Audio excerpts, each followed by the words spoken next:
Praise the lord. యేసు రక్తమే జయము. మన రక్షకుడు మన విమోచకుడైన యేసుక్రీస్తు పరిశుద్ధ నామములో అందరికీ వందనాలు. చిన్న ప్రార్థన ద్వారా రాత్రికాల వాక్య ధ్యానం చేసుకుందాము.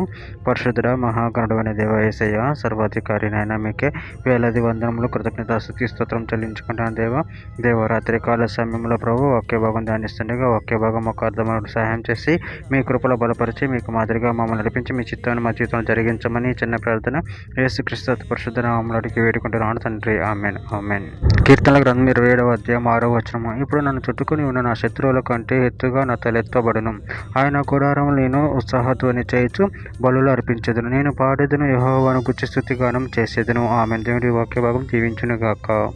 ప్రభునందు ప్రియులారా, ఇక్కడ వాక్య భాగంలో గమనించినట్లయితే, ఇప్పుడు నన్ను చుట్టుకొని ఉన్న నా శత్రువుల కంటే ఎత్తుగా నా తల ఎత్తబడును. ఆయన గుడారంలో నేను ఉత్సాహధ్వని చేయుచు బలులు అర్పించేదను. నేను పాడేదను, యెహోవాను గూర్చి స్తుతిగానం చేసేదను. అదేవిధంగా వాక్య భాగంలో గమనించినట్లయితే కీర్తన గ్రంథం 3వ అధ్యాయం 3వ వచనం, యెహోవా నువ్వే నాకు కేడముగాను, నువ్వే నాకు అతిశయాస్పదముగాను, నా తల ఎత్తువాడుగాను ఉన్నావు.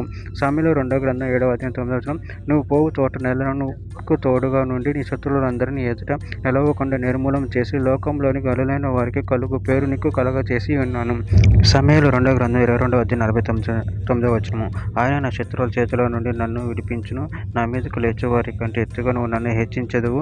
బలాత్కారం చేయి వారి చేతిలో నుండి నువ్వు నన్ను విడిపించెదవు. కీర్తన గ్రంథం 43వ అధ్యాయం 3వ వచనం, నీ వెలుగును నీ సత్యమును బయలు చేయము నాకు. అవి నాకు త్రోవ చూపును. అవి నీ పరిశుద్ధ పర్వతమునకు నీ నివాస స్థలమునకు నన్ను తోడుకొని వచ్చును. హెబ్రీయులకు రాసిన పత్రిక 13వ అధ్యాయం 15వ వచనంలో, కాబట్టి ఆయన ద్వారా మన దేవునికి ఎల్లప్పుడూ స్తుతియాగము చేయదము, అనగా ఆయన నామమును ఒప్పుకొంచు జీవఫలమును అర్పించదము. పేతురు రాసిన మొదటి పత్రిక 2వ అధ్యాయం 5వ వచనం, యేసుక్రీస్తు ద్వారా దేవునికి అనుకూలమగులు ఆత్మ సంబంధమైన బలులను అర్పించుటకు పరిశుద్ధ యాజకులుగా ఉండినట్లు మీరును సజీవమైన రాళ్ళ నుండి ఆత్మ సంబంధమైన మందిరంగా కట్టబడుతున్నారు. ప్రకటన గ్రంథం 15వ అధ్యాయం 3వ వచనం, వాడు ప్రభువా దేవ సర్వాధికారి, నీ క్రియలు ఘనమైనవి, ఆశ్చర్యమైన, యుగములకు రాజుగా నీ మార్గములు న్యాయములు సత్యములై ఉన్నవి. కీర్తన గ్రంథం 50వ అధ్యాయం 23వ వచనం, స్తుతియాగం అర్పించేవాడు నన్ను మహిమపరచుచున్నాడు. నేను వానికి దేవుని రక్షణ కనపరచినట్లు వాడు మార్గము సిద్ధపరచుకొనెను. చివరిగా ఒక మాట, యాకోబు రాసిన పత్రిక 4వ అధ్యాయం 10వ వచనం, ప్రభు దృష్టికి మిమ్మల్ని మీరు తగ్గించుకున్నప్పుడు అప్పుడు ఆయన మిమ్మల్ని హెచ్చించును. ఆమె. దేవుడి వాక్య భాగం దీవించుగా చిన్న ప్రార్థన చేసుకుందాము.